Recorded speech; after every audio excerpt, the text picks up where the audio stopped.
우리 권태희 집사님이 어제 수업 청을 했습니다. 어느 목사님이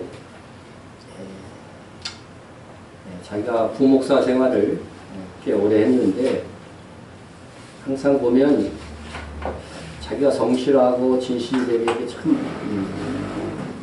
담임 목사님을 이렇게 모셨다는 거예요.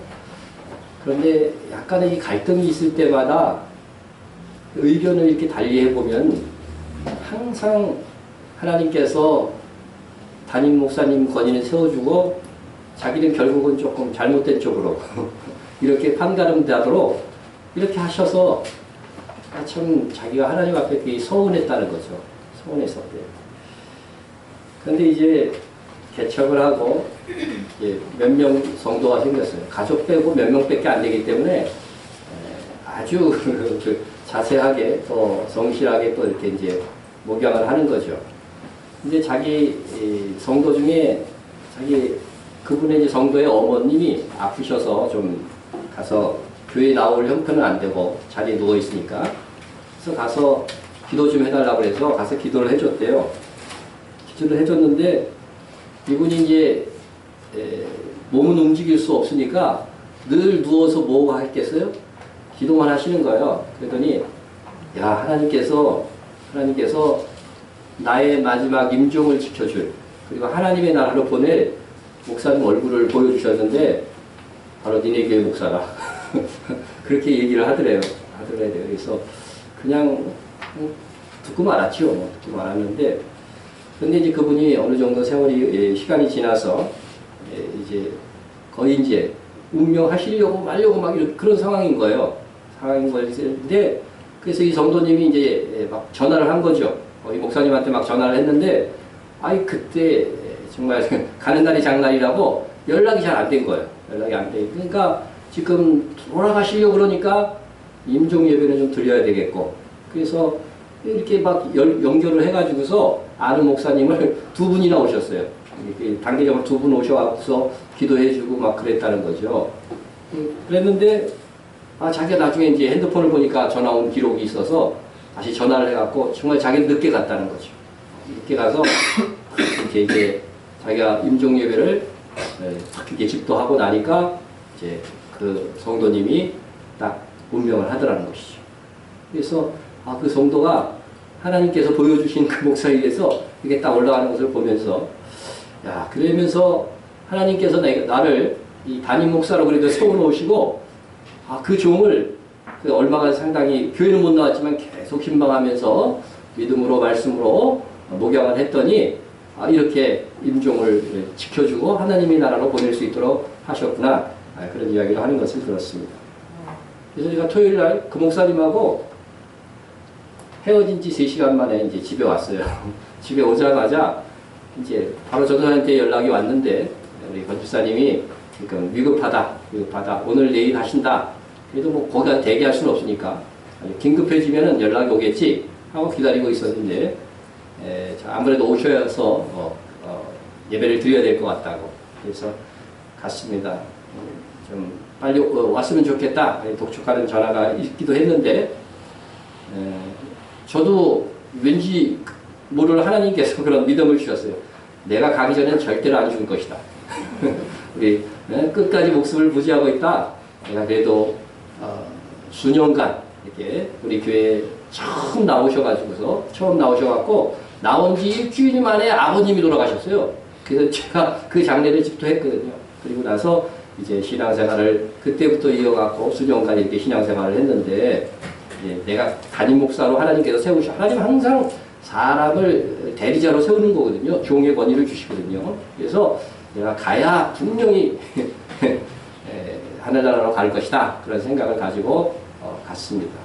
도착하자마자 아주 눈도 못 떴어요. 너무 힘이 드니까 눈도 못 들고 있는데 제가 도착하니까 제 있는 쪽에 있는 눈을 약간 뜨려고 막 노력하는 것 같아요. 그러더니 한 반쯤 뜨더라고요. 반쯤 떠서 저를 보고서 바로 숨을 거두더라고요. 그래서 찬송을 부르고 임종 예배를 드리고 우리 권 집사님께서 하나님의 나라로 갔습니다. 하나님의 자녀라고 한다면 분명히 내가 갈 때까지 기다려줄 것이다. 제가 그 말을 들었기 때문에, 이게 절대적인 원칙은 아니에요. 무슨 교리화하려고 하는 건 아니고 하나님께서 그런 확신을 주셨어요. 그래서 우리 건 집사님이 정말 하나님의 자녀라는 확실하다고 한다면 하나님께서 나로 기다리게 해서 또 나를 보고 또 종의 손에 의해서 목사의 집도에 의해서 마지막 하나님의 나라로 갈 것이다 하는 그런 생각을 가졌던 것입니다. 여러분 우리 건태 집사님은 그 사건 하나를 보아서도 분명히 하나님의 나라로 가셨어요. 그래서 우리는 기독교인의 장례식은요 죽은 자를 위한 것이 아니고 산 자를 위한 것입니다. 이별하는 가족을 위로하는 것이니까 항상 그 차원을 잊지 마시고 우리가 오늘 장례 절차에 임할 수 있기를 바랍니다.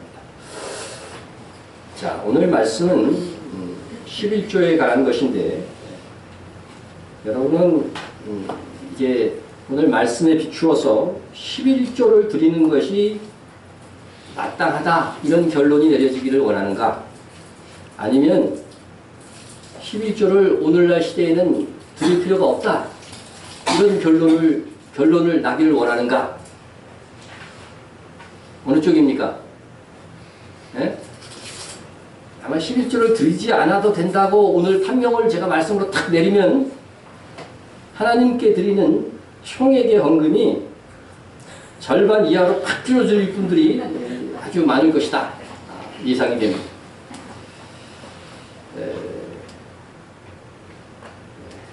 여러분 만일 제가 아직 결론은 난 건 아니지만 11조를 드리지 않아도 된다 오늘날은 이렇게 제가 결론을 말씀으로 낸다고 할지라도 정말로 좋다 이런 마음을 가지면 이건 하나님 앞에 합당한 자세가 아니라는 것이죠.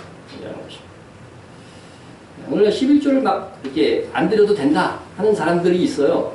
나는 그런 분들에게 11조 이상의 헌금을 하고 있다고 한다면 그분들이 진정성을 받아들이겠어요.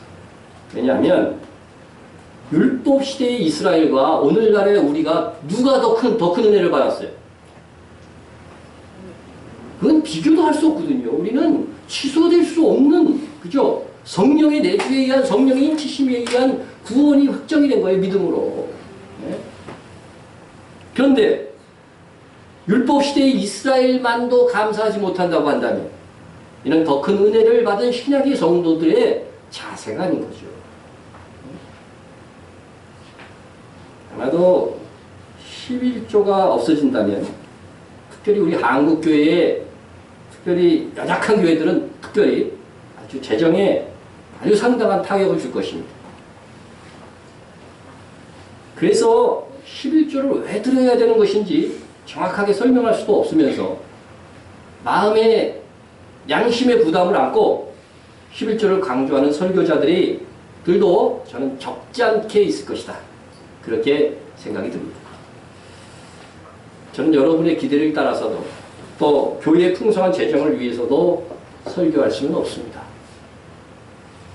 오늘은 11조와 14만 4천의 연관관계에 대해서는 말씀을 안 드리겠습니다. 제가 말씀을 준비하다 보니까 이 주제가 너무 크더라고요. 오늘 이 11조에 대한 것을 다 말씀드리기가 벅찰 정도로 내용이 많습니다. 단지 율법의 의식과 제도와 규정이 폐하여진 오늘날에도 왜 11조를 드려야 하는지를 증거하고 또한 11조가 종말신앙과 깊은 관계가 있다 하는 것을 밝혀드리도록 하겠습니다. 우리가 이미 계시록 12장에서 해를 못 입은 여자는 교회다. 그리고 그 여자가 발 아래 달을 밟고 있다. 달을 정복하고 있다는 의미잖아요. 그것은 율법의 권세를 이겼음을 의미한다. 교회가 율법의 권세를 이겼음을 의미한다고 말씀을 드렸습니다. 율법의 권세는 율법을 어긴 자에게 죽음의 죄값을 지불하는 거죠. 모든 법, 율법뿐만 아니라 대한민국도 법도 어떻게 돼요? 어기면 어떻게 돼요? 가장 극심하면 사형이라는 것이죠. 그러니까 항상 이 법은 좋은 것이고 죄가 무엇인지 알게 하는 것이지만 이 권세가 뭐냐면요, 죽음을 가져다 주는 거예요. 이 죄를 범하면 죽음을 가져다 준다는 것이죠. 그런데 율법을 온전히 행하여 의롭게 될 사람은 이 세상에 한 사람도 없다는 것입니다. 예, 모든 인간은 사망의 죗값을 받아야 되는 처지가 된 것입니다. 이런 상황 속에서 우리를 위하여서 그리스도께서 우리가 태어나기도 전에 미리 십자가에 못 박혀 죽으셨으니 그를 믿는 자들은 율법의 권세인 죽음에서 벗어나서 속량, 곧 해방, 죄에서 해방받는다. 죽음에서 해방받는 다른 것이 이게 뭐예요? 바로 복음이라고 하는 것입니다. 그러므로 율법의 내용 중에 이미 예수 그리스도께서 오셔서 율법의 요구를 성취하셨기 때문에 오실 그리스도를 예언하는 예식과 제도와 규정은 폐하여진 것입니다. 이게 율법이요 다 통째로 다 폐해진 것이 아니고 그리스도가 오심으로 인해서 성취된 부분만 폐하여진 거예요. 나 외에 다른 신을 두지 마라. 내 이웃을 내 몸과 같이 사랑하라. 이거 다 율법에 있는 내용인데 이게 폐하여졌다는 것이 말이 안 되잖아요. 그렇죠? 한 가지 예를 들어보겠습니다. 10계명 중에 제5계명, 율법 중에 율법이라고 하는 이 10계명 중에 제5계명을 보면 내 부모를 공경하라. 그리하면 내 하나님 여호와가 내게 준 땅에서 내 생명이 길리라. 다른 계명은 뭐 거짓말하지 마라, 뭐 이렇게 살인하지 마, 그것만 있는데 부모를 공경하라는 계명은 뭐가 있어요? 약속이 있어요. 이 계명을 순종하면 약속, 뭐예요? 상급이 있다는 거죠. 상급이 있다는 거예요. 자, 그럼 이 계명이 폐지되었느냐? 신약 성경에서 이 계명을 강조하지 않으면 폐지된 거죠. 이제 보십시다. 내 아버지와 어머니를 공경하라. 이것은 약속 있는 첫 계명입니다. 이로써 내가 잘되고 땅에서 장수한다. 여러분, 10계명은 분명 신약 성경에서 그 내용이 전혀 수정되지 않은 채 그대로 강조되고 있습니다. 이처럼 율법에서 하나님의 백성으로 살아가는 도리로서 주신 계명은 여전히 유효한 것입니다. 율법이 폐하여졌다고 하는 것은 율법 중에 예수님께서 초림 중에 성취된 의식법과 여러 규정들을 말하는 것입니다. 대표적으로 예수님이 성취함으로 폐하여진 율법의식이 뭐죠? 제사법이죠. 제사법. 우리는 더 이상 소나 양이나 염소를 잡아서 반복적으로 제사를 드리지 않습니다. 그것은 예수님께서 단번에 제사로 십자가에서 다 담당하셨기 때문에 더 이상 우리는 제사를 드릴 필요가 없어진 것입니다. 자, 그럼 오늘의 주제, 율법에 규정하고 있는 이 11조는 폐하여진 것일까 아닐까 하는 것입니다. 11조가 폐하여진 것은 폐하여졌느냐 아니냐, 이거는요 무엇을 기준으로 결정해야 되느냐 하면은 그것은 11조가 예언하는 바가 무엇이며 그것이 예수님의 초림으로 성취되었느냐 성취되지 아니하느냐를 살펴봐야 되는 것이죠. 그래서 11조가 예언하는 바가 성취되었다면 11조는 폐지되어야 되는 것이고, 성취되지 않고 여전히 성취를 바라보고 있다고 한다면 어떻게 돼요? 우리가 여전히 성도의 의무로 지켜야 되는 것입니다. 도대체 11조는 무엇을 예언하기 위해서 하나님께서 율법의 규정으로 두신 것일까 하는 거죠. 그것을 알기 위해서 우리가 11조에 대한 규정들을 살펴볼 수가 있습니다. 11조는 땅의 소산과 육축의 11조가 있는데, 원칙적으로 이것은 육축이면 육축으로 11조를 드리게 돼 있고 땅의 소산이면 땅의 소산을 가져오게 돼 있어요. 그런데 멀리서 또 와서 성전에 드려야 되는 사람들도 있잖아요. 그런 경우를 대비해서 돈으로 드릴 수 있는 규정을 주었는데, 돈으로 드릴 경우에는 5분의 1을 더하여 드리라, 이렇게 되어져 있습니다. 그러나 이런 규정들보다도 더 중요한 것은 뭐냐면요, 11조가 어떤 용도로 쓰여지도록 규정하고 있는가를 살피면서 이 11조가 예언하는 바가 무엇이고 또 그것이 성취된 것인지 아닌지를 분별해야 할 것입니다. 율법에서 규정한 11조는 세 종류가 있습니다. 그래서 제가 편의상 이것은 제1, 11조, 제2, 11조, 제3, 11조 이렇게 해서 여러분에게 설명을 드리겠습니다. 제1, 11조는 레위인과 제사장의 보수로 쓰여지도록 했습니다. 이스라엘 자손이 여호와께 거제로 드리는 11조를 레위인에게 기업으로 주었으므로 내가 그들에 대하여 말하기를 이스라엘 자손 중에 기업이 없을 것이라 하였노라. 해명에서 일한 너희의 보수이니라. 하나님께서는 이스라엘 12지파가 드린 그 11조를 통해서 누가 살도록 하신 거예요? 레위인들의 생활비예요. 레위인들이 일한 보수가 되게 하셨다고 하는 것입니다. 그래서 하나님께 드려진 사람들, 오늘날로 얘기하면 뭐 전임 사역자들이겠죠. 그들을 위해서 11조는 쓰여지도록 했다. 제1의 11조는. 다시 말하면 레위인은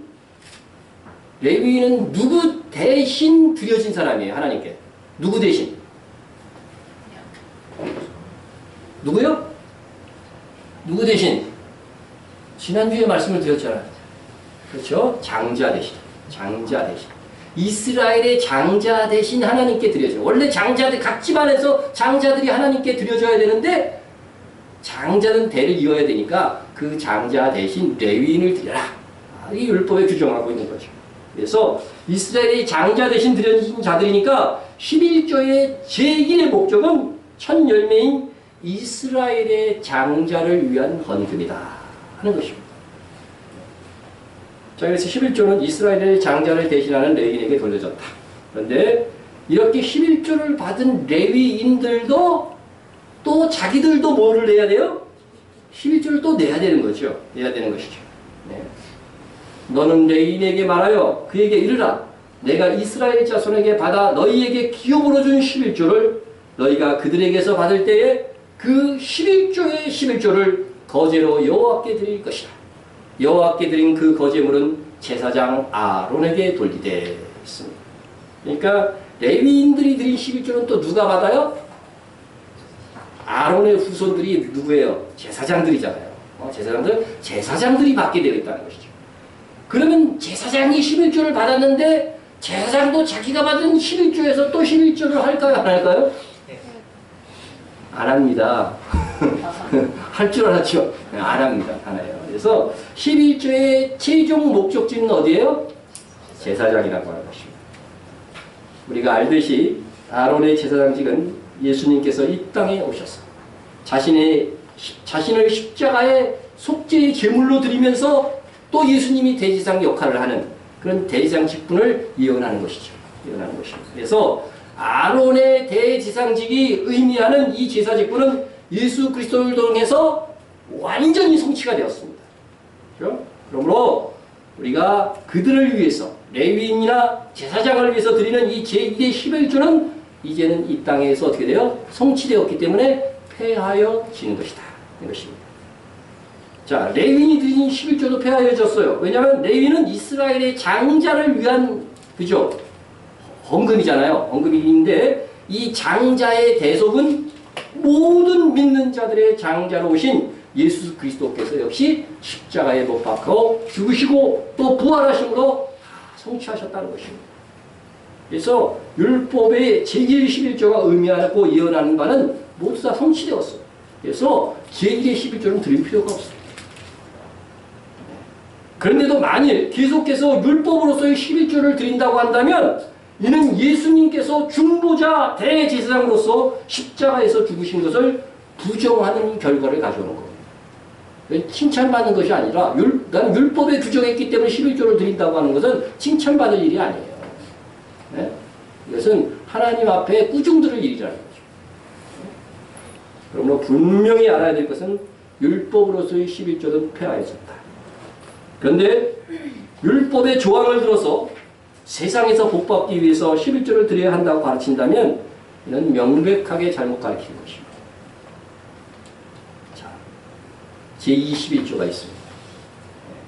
제21조 감사 축제를 위한 11조. 하나님께서는 제1의 11조 외에 또 다른 11조를 드릴 것을 그의 백성들에게 요구하셨습니다.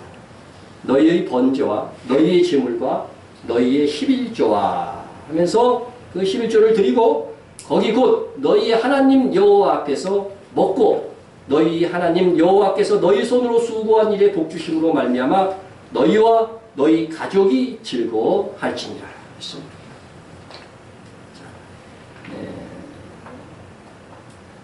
그러니까 이 제1의 11조는 레위인에게 드리고 제사장에게 드리는 거였죠. 그러나 제2의 11조는 누가 즐겨요?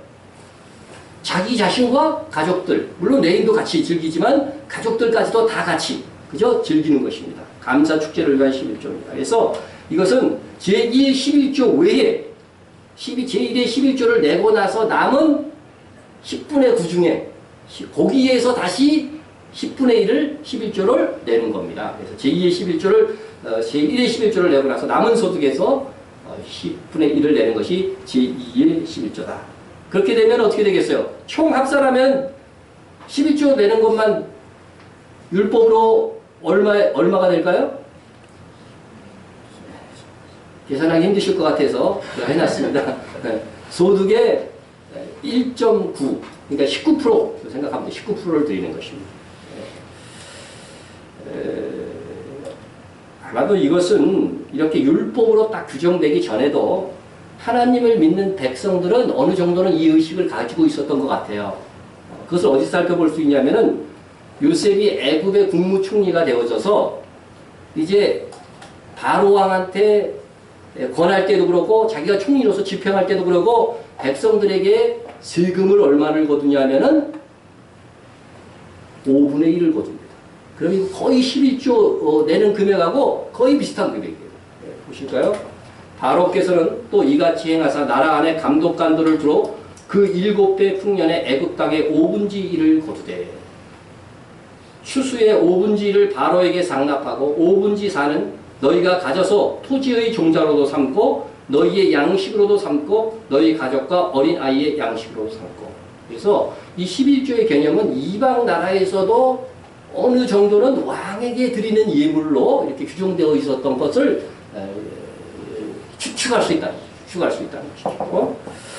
자, 그래서 아무튼 이 제2의 이런 11조가 있었고 그 용도는 레위인과 11조를 준 가족들이 감사의 축제를 위한 것이다. 그래서 제2의 11조는 제사장이 아닌 최종 사용처는 11조를 드린 가족이라는 거죠. 11조를 드린 가족. 그러니까 원래는 11조는 누구에게 드려졌어야 돼요? 제사장에게 최종 목적지란 말이죠. 근데 여기서는 최종 목적지가 어디예요? 11조를 드린 가족이라고 하는 것이죠. 예. 그렇게 함으로써 11조가 바로 이 11조가 바로 어떤 목적을 가지냐면은 제사장이라고 하는 것은 누구를 예언하는 거예요? 구약 시대의 제사장은 그리스도였잖아요. 그죠? 제사장, 왕, 선지자는 그리스도라고 칭했단 말이죠. 그러니까 제사장은 예수 그리스도를 예언하는 거예요. 그죠? 예언하는데 그렇다고 한다면 제사장이 받아야 될 11조를 일반 11조를 내는 백성들이 받는다고 하는 것은 이거 무슨 뜻이에요? 그들도 나중에 뭐가 된다? 제사장이 될 것이라고 하는 예언이 되는 거예요. 네? 그래서 이 제2의 11조도 예언적 성격을 갖고 있는데 바로 제사장의 목인 11조가 성도 자신을 위해서 쓰여지게 함으로써 예수 그리스도를 믿는 성도들도 종국에는 제사장의 직분을 갖게 될 것이다 하는 것을 예언하는 성격을 갖고 있다고 하는 것입니다. 그래서 신약의 모든 성도들에게 그래서 제사장의 직분이 주어졌어요, 안 주어졌어요? 그러나 너희는 택하신 족속이요 왕 같은 제사장들이 제사장의 직분이 맡겨졌기 때문에 여러분이 이제는 구약시대처럼 제사장을 통해서 제사를 드리지 않습니다. 우린 직접 하나님 앞에 기도하고 속죄의 제사를 드리지 않고 어떻게 돼요? 직접 회개 기도하죠. 직접 우리가 하나님 앞에 예배합니다. 예? 이것이 바로 제사장에 맡았던 직분인데 우리 스스로 그것을 지금 행하고 있는 거죠. 행하고 있습니다.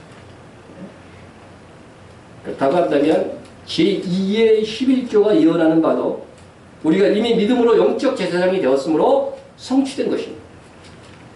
그러니까 율법에서 규정한 제2의 11조도 드릴 필요가 있다 없다? 없다죠. 없답니다. 자, 다음은 제3의 11조입니다. 제3의 11조는 구제를 위한 11조인데 매 3년 끝에 그의 소산의 10분의 1을 다 내어 내 성읍에 저축하여 너희 중에 분깃이나 기업이 없는 레위인과 내 성중에 거류하는 객과 및 고아와 가부들이 와서 먹고 배부르게 하라. 그리하면 내 하나님 여호와께서 내 손으로 하는 범사에 내게 복을 주시리라. 21조에 뭐가 있어요? 약속이 있죠. 그죠? 이렇게 하면 복을 주겠다는 약속이 있습니다.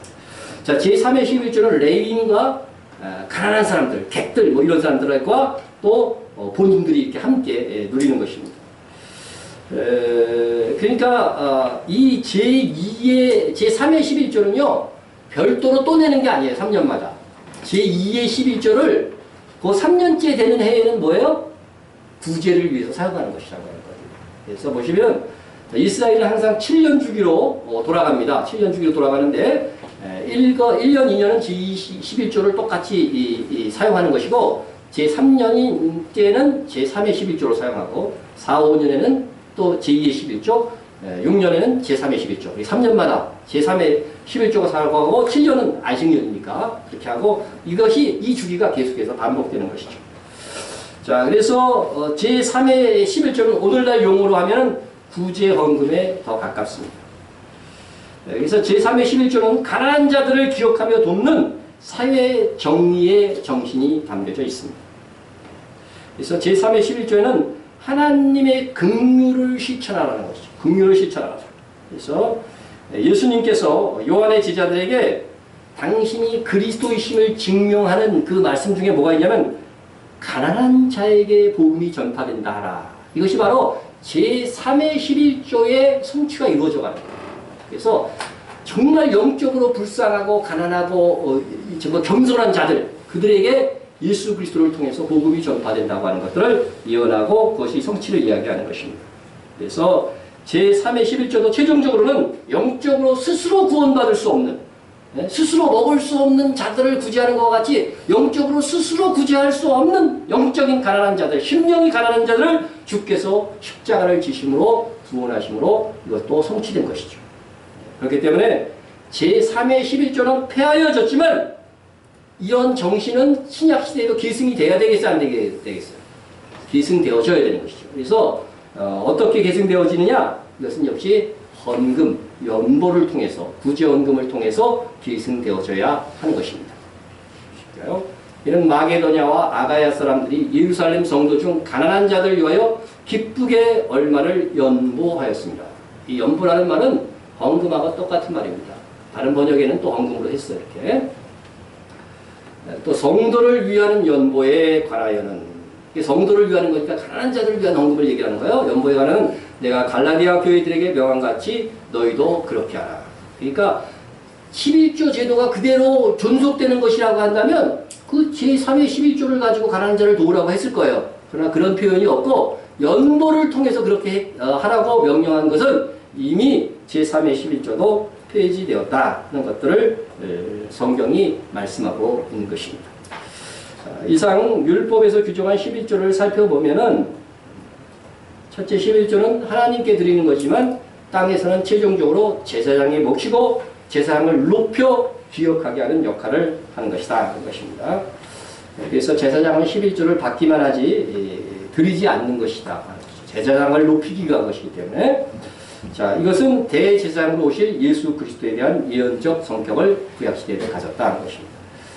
둘째 11조는 이스라엘의 장자 대신 드려진 레위인을 위한 것이므로 장자의 대속을 인정하고 감사하는 마음으로 드리는 것입니다. 이것은 곧 어떤 의미가 있을까요? 예수 그리스도의 대속을 감사하는 마음으로 예언하고 감사하는 마음으로 드려야 된다 하는 그런 의미를 가지겠죠. 셋째는 뭐냐면 11조는 우리도 제사장이 될 것을 바라보고 예언하게 하는 기능이 있다 하는 것입니다. 그리고 넷째는 11조에는 구제를 통한 하나님의 나라의 정의와 사랑이 담겨져 있다 하는 것입니다. 이러한 11조의 예언적 기능은 모두 성취되고 또 구제의 기능은 오늘날 연보의 기능으로 대체되었습니다. 그리고 율법 시대에는 제사장과 레위인을 위하여 제1의 11조가 드려졌지만 이러한 직분 자체가 폐지됨으로써 제1의 11조 역시 드릴 필요가 없어진 거예요. 그리고 제사장이나 레위인 자체가 없어졌는데 그들의 보수로 드리는 11조가 그대로 살아있다고 한다면 이것은 합당하지 않은 것이죠. 하지만 오늘날 레위인과 제사장은 없어졌지만 교회의 목사나 전도사나 또 전임 사역자들 있을 수 있습니다. 그러면 그들의 보수를 위해서 11조가 드려져야 되느냐?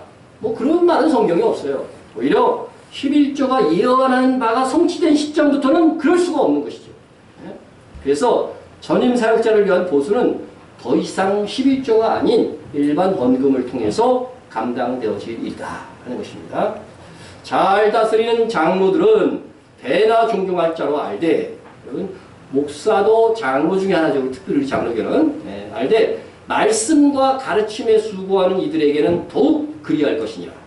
성경에 이르렀을 때 곡식을 밟아 떠는 소의 입에 망을 씌우지 말라 하였고 또 일꾼이 그 삭슬 받는 것은 마땅하다 하였느니라.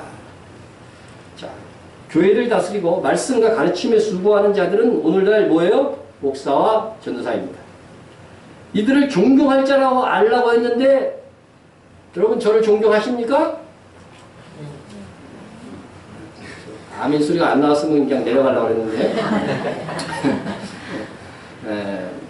근데 말로만 존경하면 안 된대요. 어떻게 하라고 돼 있어요, 성경에? 봉급을 줘야 되는데, 봉급을. 그게 제 말이 아니라 성경에 돼 있잖아요. 그런데 왜 봉급을 줘야 되느냐, 그 근거를 어디서 가져왔어요? 율법에 있는 말씀을 갖고 왔어요. 곡식을 밟아 떠는 소의 입에 망을 씌우지 말라 하였고 일꾼이 상을 받는 것이 마땅하다는 율법의 규정에 의해서 사역자들에게 봉급 줘야 된다. 이 성경이 얘기하고 있어요. 네?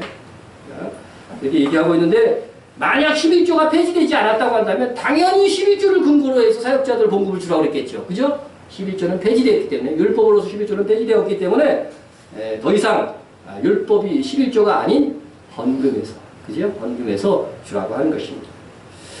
자, 지금까지 살펴본 바로는 제사 제도든 11조든 율법의 규례로서 이미 성취된 것이니까 신약 시대에는 지킬 필요가 없습니다. 그런데 왜 우리 교회도 그렇고 왜 11조를 드리고 있는가 하는 것이죠. 예? 이에 대해서 변론하기 위해서 설명하시는 분들 중에 이렇게 설명하는 것을 제가 들었어요.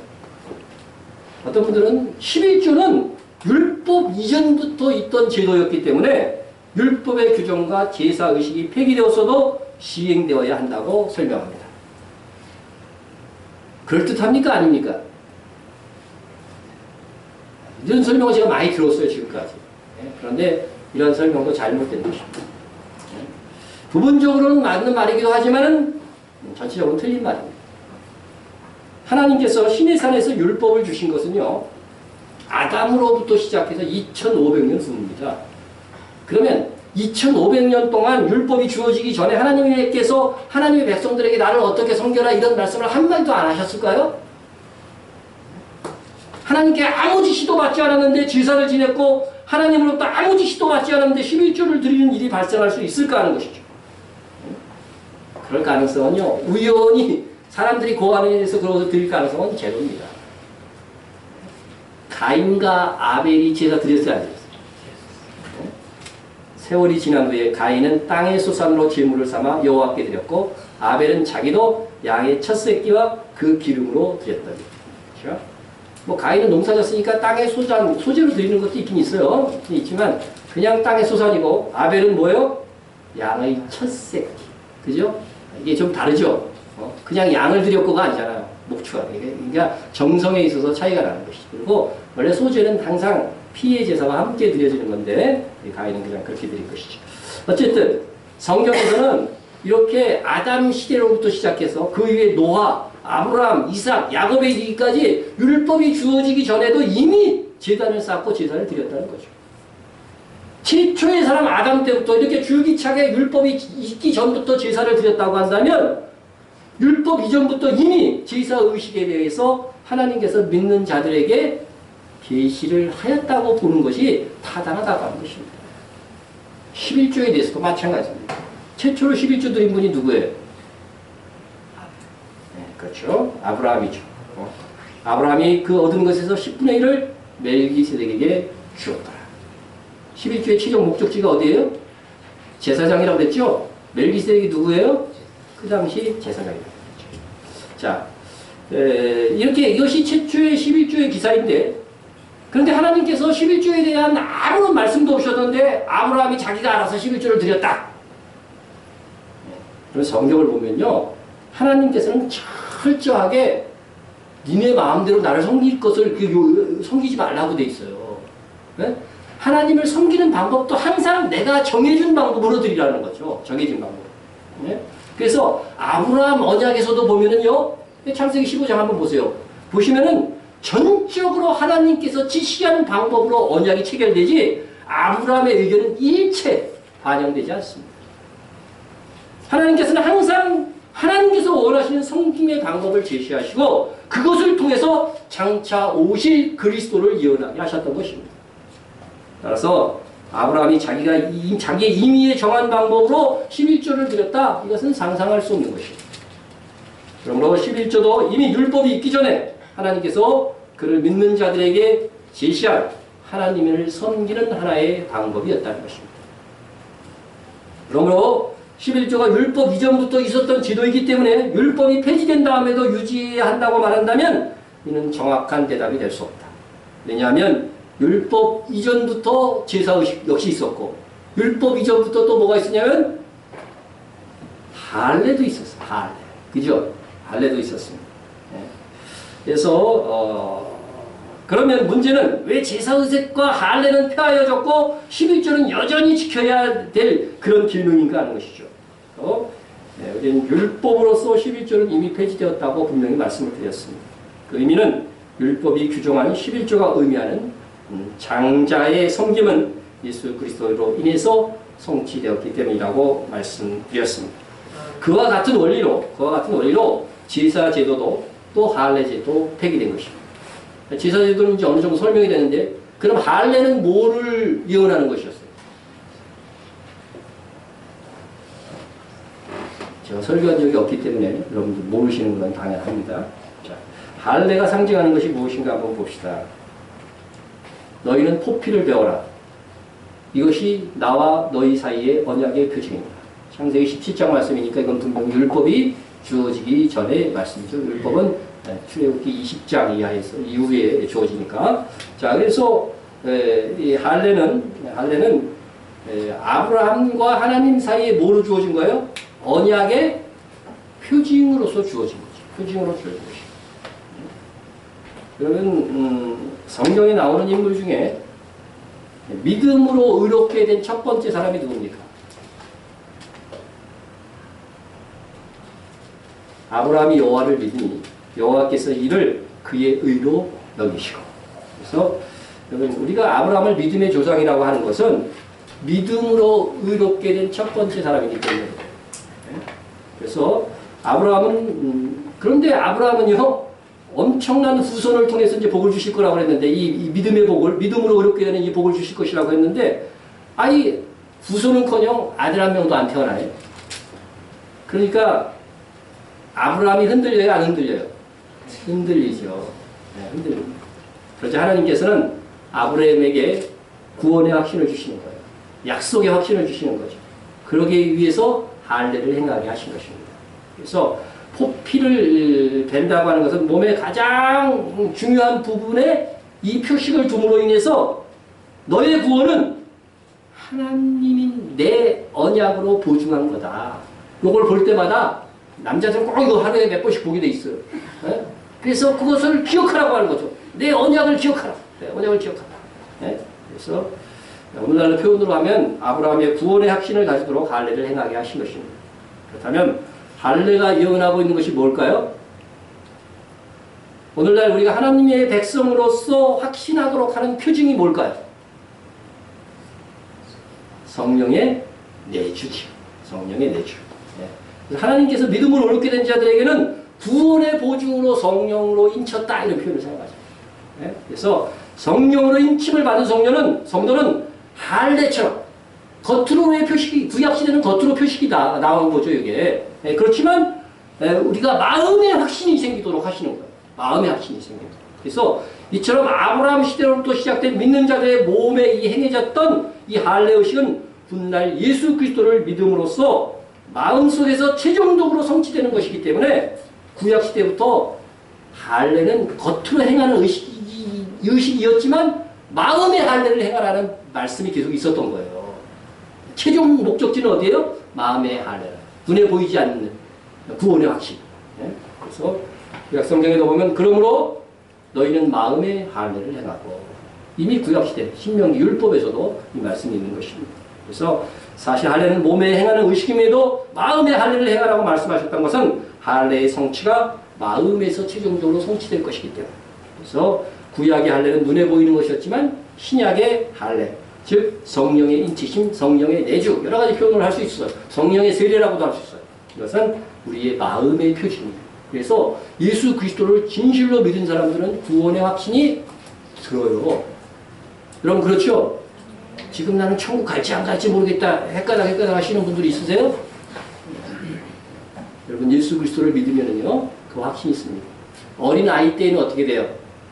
부모가 내 부모인지 아닌지 그죠?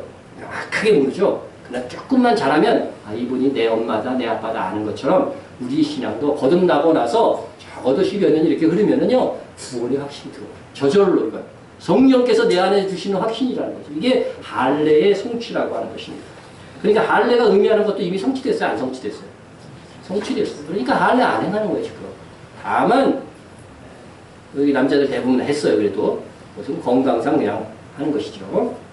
자, 그러면 다 폐지됐어요, 정말로. 그죠? 그런데 의식이라고 하는 건 다 폐지됐어요. 그런데 어떤 규정도 다 폐지됐어. 그런데 왜 11조만 유일하게 지켜져야 하는가 하는 것이죠. 자, 이것을 알기 위해서 다시 한번 말씀드리는데 11조가 폐지냐 유지냐 이것은요 11조가 예언하는 바가 성취되었으면 폐지고 11조가 예언하는 바가 성취되지 않았으면 유지해 나가야 돼요. 그죠? 반드시 이 성취를 기억하고 깨닫기 위해서 11조를 또 드려야 되고 그 의미를 기억하면서 드려야 되는 것이죠.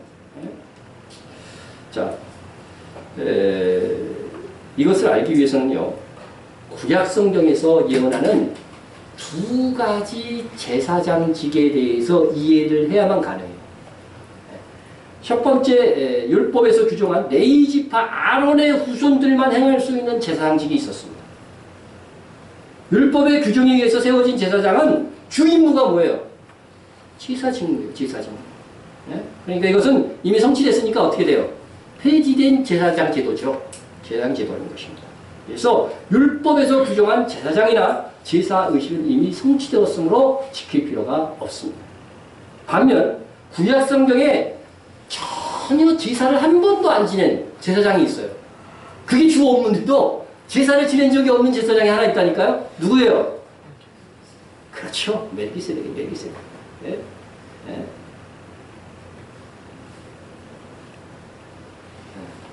자, 이 제사장 직분, 멜기세덱의 예언하는 제사장 직분은 지금 어디서 예수님이 행하고 있어요? 하늘 성소에서 우리를 위한 대제사장이 되어서 그 행사를 하고 있단 말이죠. 자, 성경 말씀 봅시다. 우리가 이 소망을 가지고 있는 것은 영혼의 닷 같아서 튼튼하고 견고하여 휘장 안에 들어가라니 그리로 앞서가신 예수께서 멜기세덱의 반차를 따라 이렇게 있죠, 그죠? 멜기세덱이 예언한 말을 따라서 이렇게 이해하면 돼요. 따라 영원히 대제사장이 되어 우리를 위하여 들어가셨느니라. 이 대제사장 직분은 영원하다는 거죠. 그런데 이 직분이 여러분 얼마나 중요한 대제사장 직분인 것을 알아야 돼요. 여러분 우선 이 예수님께서 하늘 성소에서 하나님 보좌 우편에서 행하는 이 대제사장 직분은 뭐 같다고? 우리의 영혼의 닷 같다. 닷은 제가 설명했죠? 머리가 나쁘니까 여러분들 제가 한 번 더 그림으로 보여줍니다. 여기서 닷이 얻은 거예요. 네? 살펴 있죠? 여기가 닷입니다. 이렇게 배를 떠내려가지 않도록. 다시 말해서 배는 뭐예요? 구원이라고 하는 거죠. 그죠? 구원이 떠내려가지 않도록 딱 붙잡고 있는 게 닷이라고. 영혼의 닷이라고 하는 거죠. 그죠? 그러니까 우리의 영혼을 배에 비유한 것이고 닷은 어떻게 돼요? 우리의 구원은 절대로 빼앗기지 않는다. 흔들리지 않는다. 네? 뭐 때문에? 예수님의 하늘 성소에서 대제사장 직분 때문에 절대로 빼앗기지 않는다. 그 말씀을 지금 오늘 말씀 속에서 이렇게 해주신 거죠. 네? 자, 그래서 영혼의 닷 같아서 튼튼하고 견고해요. 그죠? 그러니까 여러분 지금 하늘 성소에서 우리 주님께서 우리를 위한 이 대제사장으로서 중보자로서 변호를 안 해주시면요 우리의 구원은 끝나는 거예요. 예? 자, 우리가 예를 들어서 죄를 지었어요. 죄를 지었어요. 그러면은 우린 죄 때문에 하늘 법정에서 뭐라고 판결돼야 돼요? 죄인으로 꽉꽉꽉 판결이 돼야 돼요. 그럼 어디 가야 돼요? 지옥 가야 되잖아요. 근데 우리가 죄를 졌어요. 근데 하나님 보좌 우편에서 하나님께서 판결하시기 전에 뭐라고 그래요? 내가 죄 때문에 어떻게 돼요? 십자가에서 죽었습니다. 그래서 제 죄값은 치워졌습니다. 그러므로 의인입니다. 그래서 하나님이 예수님을 보시고 어떻게 돼요? 너는 의인이다. 판결을 꽉꽉꽉 하시는 거예요. 그래서 하늘 제사장으로서의 지금 그 변호에 예수님의 사역이 있기 때문에 우리의 구원이 확실해지는 거예요. 우리의 구원이 확실한 거예요. 예? 그래서 성경에 로마서 8장 1절에 이 말씀이 있는 것이죠. 예? 그리스도 안에 이제 그리스도 예수 안에 있는 자에게는 결코 정죄함이 없는 거예요. 죄를 졌는데도 정죄되지 않는다는 거예요. 죄인으로 챙책적 판결이 안 돼요. 네? 징역 몇 년, 사형 몇 년 이런 것들이 판결이 안 된다는 거예요. 죄를 졌음에도 불구하고. 그래서 결코 정죄함이 없다. 그렇다고 죄 막 지면 돼요? 그것에 대해서 이미 설명을 했으니까 오늘은 생략합니다. 어쨌든 그리스도 안에 있는 자는 예수 그리스도의 이 하늘 보좌에서 대제사장 직분으로 인해서 우리가 어떻게 돼요? 우리의 구원이 확실하다는 거예요. 죄가 죄되지 않는다는 것이죠. 그것이 지금 하나님께서 하나님 보좌 우편에서 감당하고 있는 예수님의 대제사장직이다. 그래서 이 변호가 있기에 우리의 구원이 확실하다. 그래서 이 멜기세덱의 대제사장 직분은요 영원한 직분이라고 분명히 되어져 있습니다. 영원한 직분. 그래서 예수께서 멜기세덱의 반차를 따라 영원히 대제사장이에요. 네? 자, 근데 이것보다 더 중요한 건 뭐냐면은 예수님의 멜기세덱과 같은 대제사장의 이 직분은요 하늘에서는 성취가 됐어요. 근데 땅에서는 성취가 됐어요, 안 됐어요? 아직 안 된 거예요. 아직 안 되었어요. 주님은 뜻이 하늘에서 이루어진 것 같이 땅에서 이루어집니다. 반드시 하늘에서 이루어지는 일은요 왜 이루어지느냐? 땅에서 성취되게 하시기 위해서 계획이 있는 거예요. 하늘의 계획이 있는 거예요. 그러니까 땅에서 안 이루어졌다는 거죠. 그래서 주님이 제자들에게 뜻이 하늘에서 이루어진 것까지 땅에서 이루어지다 기도하라고 했다면 이 바로 예수님의 하늘 성소에서 행하는 영원한 대제사장직 이것이 이 땅에서 이루어지도록 우리가 기도해야 돼요, 안 해야 돼요? 해야 돼요, 안 해야 돼요? 해야죠. 언제 그 일이 이루어져요? 예수님의 재림 때 이루어질 거죠. 재림 때 이루어질 것이죠. 그래서 여기서 분명한 것은 멜기세덱의 반차를 따른 예수님의 제사장직은 땅에서는 아직 성취되지 않았기 때문에 멜기세덱을 통해서 예언된 제사장제도는 오늘날 반드시 지켜져야 됩니다. 그렇다면 우리가 아직 땅에서 성취되지 않았으므로 멜기세덱의 제사장 규정을 지켜야 한다면 이게 어떻게 지키는 거냐? 멜기세덱의 제사장직을 그걸 알아야 되잖아요. 그걸 알아야 돼요. 자, 그렇다면 성경에서 소개한 멜기세덱이 누구며 멜기세덱의 제사장 규정이 무엇인가 이걸 알아야 되겠죠. 첫째, 멜기세덱은 누구인가? 이 멜기세덱은 살렘 왕이요. 지극히 높으신 하나님의 제사장이라. 그러니까 살렘이라고 하는 것은 예루살렘의 옛 지명이에요. 그러니까 예루살렘으로 읽으면 됩니다. 이거는. 자, 그러니까 멜기세덱은 예루살렘의 왕이요. 그리고 지극히 높으신 하나님의 제사장이다 하는 것입니다. 여러분, 레이지파의 아론의 후손만 할 수 있는 이 제사장 직분은 제사장 중에서 왕인 사람이 있었어요, 없었어요? 한 명도 없었죠. 그런데 멜기세덱은 왕이면서 뭐예요? 제사장이라는 거죠. 신기하잖아요. 이게 전혀 다른 제사장 직분이라는 거예요. 왕이면서 제사장이라는 거죠. 네? 그래서 이것은 예수님께서 재림하셔서 어디서 왕으로 하신다고 돼 있어요? 예루살렘이잖아요. 예루살렘의 왕으로 이 땅에 오셔서 거기서 만국을 다스리는 왕으로 하시는데 제사장의 역할을 함께 하시면서 거기서 왕으로 하시는 거예요. 무천년설을 주장하는 사람들은요 반성해야 돼요. 자, 그래서 우리가 주님께서 다시 오시기 전까지 반드시 지켜야 할 제사장 제도가 이 멜기세덱의 반차를 따른 제사장 제도다. 그렇다면 우리가 지켜야 할 멜기세덱 제사장 제도는 무엇이냐 하는 것이죠. 그래서 그것은 아브라함과 멜기세덱 사이에서 이루어진 일들을 보면 그 답을 얻을 수 있는 것이죠. 자, 자, 아브라함이 멜기세덱을 하나님의 제사장으로 알고서 어떻게 대접했느냐? 우선 멜기세덱을 모습을 봅니다. 살렘 왕 멜기세덱이 떡과 포도주를 가지고 나왔으니 그는 지극히 높으신 하나님의 제사장이었더라. 여러분, 살렘 왕 멜기세덱이 뭘 갖고 나왔어요? 떡과 포도주. 떡과 포도주. 여러분, 떡과 포도주를 가지고 나온 것은 레위 제사장으로 행해진 제사 의식이 뭐예요? 성취되었다는 의미예요. 그렇죠? 예수님이 이 제도를 세웠잖아요. 떡과 포도주로 나를 기념하라. 이미 이제 십자가를 지고 어떻게 돼요? 내가 죽을 것인데 그 이후에는 떡과 포도주를 가지고 나를 기념하라. 이미 레위 제사장 직분은 성취되었다 하는 그런 의미로서 그렇게 하라고 하신 것이죠. 그러니까 오늘날 떡과 포도주를 통해서 행해지는 성찬식은 성경에도 보면 언제까지 행하라고 되어 있어요? 주님 다시 오실 때까지 행하라고 되어져 있는 거죠. 그래서 성찬식은 멜기세덱의 반차를 따른 제사장 직분을 지키는 하나의 의식이에요. 하나의 의식입니다. 자, 그러면은 성찬식과 더불어서 우리가 지켜야 할 멜기세덱의 반차를 따른 제사장직의 또 하나의 유일한 규정. 그건 뭐냐? 무엇이겠어요? 11조죠. 11조. 11조를 드리는 것이 멜기세덱을 제사장으로 인정하는 유일한 수단이었습니다. 그럴진데 예수님께서 멜기세덱의 반차를 따라서 지금 하늘에서 우리의 구원의 확실함을 위해서 대제사장의 사역을 하고 계심을 믿는 성도라고 한다면, 그리고 머지않아서 예수님께서 우리의 대제사장이요 왕으로 재림하실 것을 믿는 성도는 아브라함처럼 어떻게 돼요? 11조를 드려야 한다고 하는 것입니다. 물론 이 의무는 율법적인 어떤 의무가 아니라 믿음의 자유 가운데서 드려야 될 의무입니다. 그런데 혹 이렇게 말할 분이 있을까봐 말씀을 드립니다. 아브라함이 멜기세덱에게 제사장에게 11조를 드린 것이 왜 모든 성도가 드려야 할 의무가 되는가 하는 것입니다. 아브라함이 누구라고요? 믿음의 조상이라고 그랬습니다.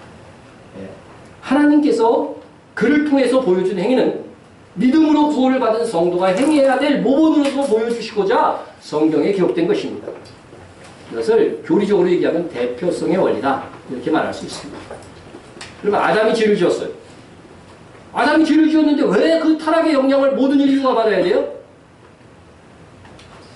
그가 첫사람 아담으로서 우리의 대표가 되기 때문입니다.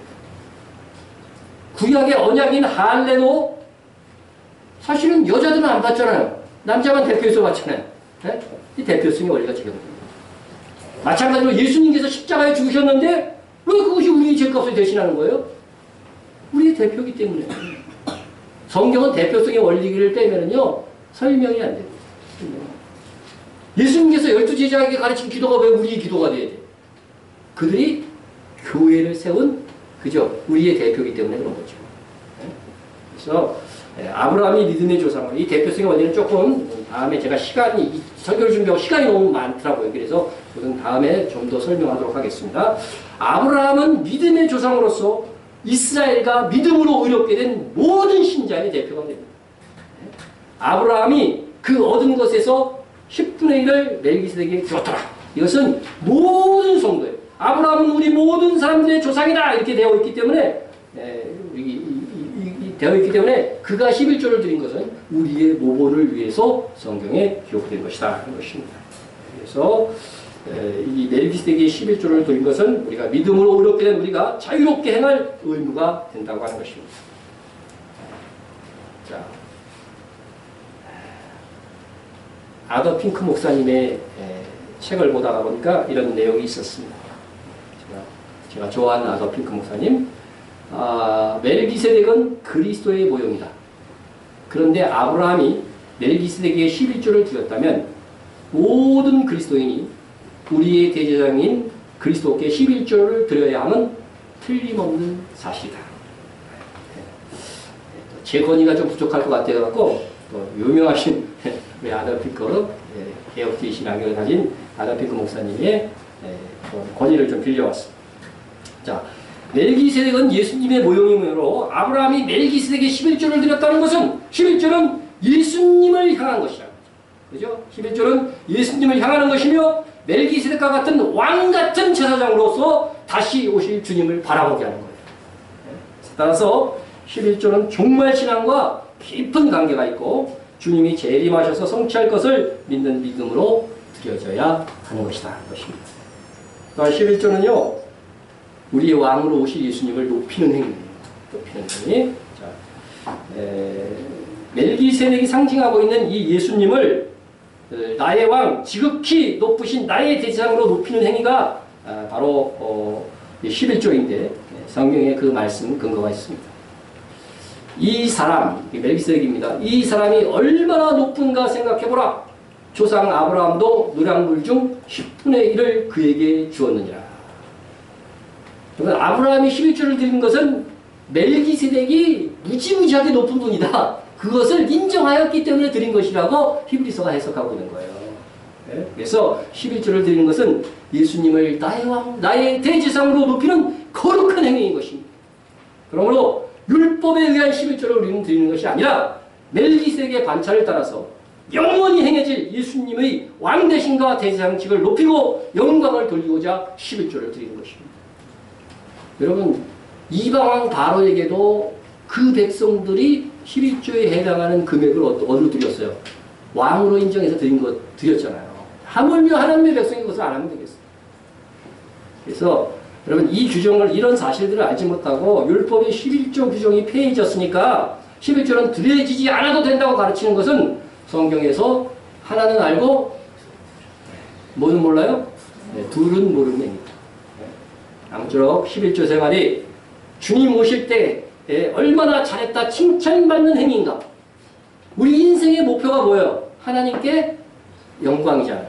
11조는요 아주 기본적으로 가장 크게 하나님을, 예수님을 영광스럽게 하고 높이는 행위라고 하는 사실들을 여러분 꼭 기억하시기 바랍니다. 지금까지 혹시 이 세상에서 복받는 수단으로 11조를 드린 분이 있다고 한다면 수정해야 됩니다. 네? 지금까지 11조를 드릴 때 율법적인 개념을 가지고 특별히 말라기 3장 10절 말씀을 아주 가슴 깊이 새기면서 드렸던 분이 있을 거예요. 네? 너희는 온전한 11조를 창고에 들여 나의 집에 양식이 있게 하고 그것으로 나를 시험하여 내가 하늘 문을 열고 너희에게 복을 쌓을 것이 없도록 붙지 아니하나 보라. 여러분 지금 이 말씀이 우리에게 적용되는 말씀이라고 한다면 하나님의 말씀이기 때문에 틀림없이 이루어질 것입니다. 11조를 열심히 들으신 여러분, 이 말씀대로 복을 쌓을 것이 없도록 받으셨습니까? 아마 그렇지 못했을 것입니다. 언젠간 그렇게 쌓을 것이 없도록 복 주시겠지 기대를 가졌어도 주변에 있는 성도들 보니까 11조 생활 열심히 하는 성도 중에 죽을 때까지 가난한 성도들 얼마든지 있더라. 물론 11조 드린 성도에게 하나님께서 세상에서 복 주실 수 있습니다. 그걸 제가 부정하는 것이 아닙니다. 그러나 그것은 절대 원칙이 아니라는 거죠. 그렇지 않을 수 있다는 거죠. 11조를 드렸음에도 불구하고 여전히 가난할 수 있습니다. 멜기세덱의 제사장직으로 상징되는 복은 최종적으로 우리도 주님처럼 왕이요 제사장으로 어떻게 해요? 임명받는 것이 최종적인 복이에요. 하늘의 복이란 말이죠. 주님이 재림에서 이루어질 복이라고 하는 것이죠. 네? 그리고요 여기서 온전한 11조를 창고에 들여서 복받으라고 되어 있잖아요. 그런데 이 율법대로 온전한 11조를 드리지도 않았어요. 여러분들 율법의 11조대 율법대로 11조 온전하게 드리려면 몇 프로 드려야 돼? 오늘 배웠잖아요. 19% 드려야 돼요. 근데 19% 드린 분 여기 없잖아요. 그래서 우리가 따라야 할 모범은 멜기세덱에게 아브라함이 드린 11조. 그러니까 딱 10분의 1만 드려야 돼요. 다행입니까 여러분? 다행으로 여러분 아셔야 돼요. 율법대로 해요. 제가 이렇게 설교하면 여러분 19% 다음 주부터 드려야 돼요. 이제부터 더 중요한 것은요. 하나님 중심을 보시는 분이기 때문에 11조를 드릴 때의 우리의 마음입니다. 네. 이제부터 11조를 드릴 때 가져야 할 마음의 자세를 바르게 됩니다. 오늘 11조를 드린 이유를 이제 정리해서 말씀드리면 이렇습니다. 첫째, 예수님께서 레위 대제사장직과 제사가 예언한 나의 죄를 위한 대속의 십자가, 대속을 나의 죄를 위한 대속을 십자가에서 성취하셨음을 기억하며 감사함으로 드려야 된다. 그것이죠. 이게 떡과 포도주가 의미하는 겁니다. 둘째, 예수님께서는 지금 하나님의 보좌 우편에서 왕과 대제사장이 되셔서 나의 구원을 보장을 위해서 변호하고 계심을 기억하면서 감사함으로 드려야 됩니다. 그래서 성령의 내주하심과 더불어서 이 하늘에서의 예수님의 변화가 있기 때문에 우리의 구원은 한 번 구원은 영원한 것이 되는 것입니다. 셋째, 예수님께서 우리의 왕과 제사장으로 다시 오실 것을 믿는 믿음으로 11조를 드려야 됩니다. 그래서 이 멜기세덱의 반차를 따른 제사장직이 예언하는 바는 최종적인 성취를 말하는 것이죠. 자, 넷째, 아브라함이 멜기세덱에게 그러했듯이 예수님을 나의 왕과 대제사장으로 높이기 위해서 11조를 드려야 된다. 그렇죠? 인생의 중요한 목적 중에 하나가 우리가 이거잖아요. 그죠? 그래서 11조. 자, 다섯째로 예수님께서 왕과 제사장으로 재림하신 후에 우리에게도 제사장이 되어 왕으로 하는 권세를 나누어 주실 것이라는 믿음과 또 기대감을 가지고 11조를 드려야 한다는 것입니다. 자, 그래서 제가 이렇게 정리했지만 여러분들이 이렇게 11조를 안 드렸기 때문에 지금까지, 그래서 이제 제가 11조 드리기 전에 드릴 기도문을 제가 작성을 했어요. 그래서 얼마다는, 그죠?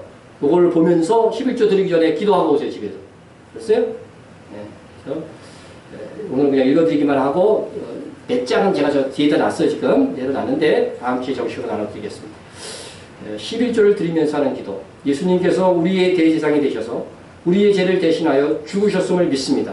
지금 예수님께서는 하나님의 보좌 우편에서 우리의 왕과 대제사장이 되셔서 주님이 흘리신 보혈을 근거로 나를 위해 강구하고 계심에 나의 구원이 확실함을 믿습니다.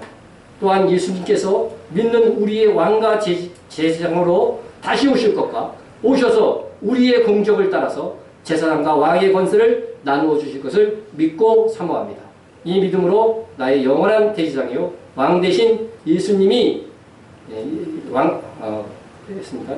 사모합니다. 이 믿음으로 나의 영원한 대제사장이요 왕 대신 예수님을 높여 이 11조를 드리옵나이다. 예수님의 이름으로 기도합니다. 그래서 당분간은 여기에 이제 완전히 그냥 의식이 박힐 때까지는 이렇게 기도를 드리고 11조 생활을 할 수 있기를 바랍니다. 우리의 11조는 이 세상에 줄 수 없는 이 세상의 형통과 잘된가는 비교할 수 없는 것입니다.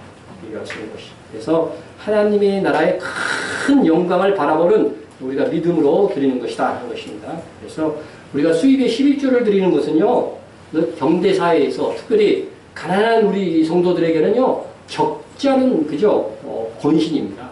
굉장한 권신입니다. 그래서 하지만 예수님께서 나의 구원을 위한 하늘에서의 대제사장 사역과 재림하셔서 우리에게 왕같은 대제사장직을 물려주실 것에 비하면 그것은 아무것도 아닙니다. 그래서 주님께서는 너희 보물이 있는 곳에 뭐가 있다고요? 너희 마음도 있다고 했습니다. 그래서 하나님께서 우리에게 11조를 요구하시는 것은요, 결과적으로는 뭐예요? 그 물질에 너희의 마음을 담아서 드리라는 거죠. 마음을 담아서 드리라. 그래서 여러분들이 지금까지 나는 이와 같은 태도로 11조를 못 드려서 그동안 11조 낸 거 다 날아갈 것 같다. 이렇게 불안하신 분들이 좀 억울하다. 이런 분들이 있을 텐데 그것은 여러분의 잘못이 아닙니다. 저같이 잘못 가르친 목사 탓도 있습니다. 제가 이 12조는 예수님을 왕으로 여기는 의미에서 드리는 것이라고 하는 것들을 어느 정도 그 정도만 알고 있었어요. 그러나 이 말씀을 이번에 깊이 준비하면서 나도 이거 참 제대로 안 가르치고 11조를 설명했구나 그런 생각이 좀 들었습니다. 그래서 이런 잘못들 신학교에서도 이를 제대로 알지 못하고 가르치는 신학자들 탓도 있습니다. 이제라도 우리가 바른 마음과 태도로 11조를 드린다면 사랑의 하나님께서 이전에 잘못 드린 것까지 다 바르게 인정해 주실 것입니다. 왜냐면요, 방탕한 사람이라 할지라도요, 나중에 회개하고 바로 서면 어떻게 돼요? 방탕한 그것까지도 어떻게 돼요? 아름다운 간증의 한 부분이 되잖아요. 마찬가지로 우리가 이제 하물며 바르게 가르쳐주는 이가 없어가지고서 11조의 의미를 제대로 몰랐다가 할지라도 지금부터 바르게 11조 생활을 하면 지난해 잘못된 의미로 드린 11조조차 하나님께서 선하게 용납해 주실 것이다 생각이 듭니다. 이제 저는 제 역할을 충실히 다했습니다. 했고, 이제 실천하고 못하고는 여러분의 몫입니다. 네, 아무쪼록 여러분에게 바른 의미와 바른 신앙의 태도로 드리는 11조 생활로 주님 다시 오실 때 칭찬받는 성도들이 되시기를 주님의 이름으로 축원합니다. 네, 통성으로 기도하도록 하겠습니다. 사람이 되셔서 우리의 장자로 우리 대신 대속에 필요하신 주님의 은혜를 감사하시고요. 그리고 우리 또 화면에 기도 제목이 1, 2번은 좀 바꿔야 되겠어요. 하시고 우리의 왕과 제사장이신 주님을 높이는 일로 먼저 11조를 드릴 것을 기도하시고요. 우리의 왕과 제사장 직분을 나누어 주실 주님에 대한 믿음으로 11조를 드리겠습니다. 11조에 대한 오늘 말씀을 드린 것을 가지고서 서원하고 또한 약속하는 그런 기도를 드리시고요. 우리가 선교의 비전을 이뤄나가는 교회와 성교제들이 될 수 있도록 기도해 주시고 북한과 박해받는 계획의 성도들을 위해서 동성애와 이스라엘 방지와 이 땅에서 이루어질 수 있도록 위해서 기도해 주시고 이스라엘과 대타락교회를 위해서 우리 김용주 우리가 장로님으로 했는데 안수를 받으셨기 때문에 김용주 목사님 선교 사역이 우리가 오후 파송 예배를 드리는데 위해서 잘 사역 감당할 수 있도록 위해서 기도해 주시기 바랍니다. 교회와 목회자와 성도가 또 우리 권태희 집사님을 위해서 마지막 한 번 더 기도해 주시기 바랍니다. 통성으로 기도합니다. 사랑의 하나님 아버지 감사.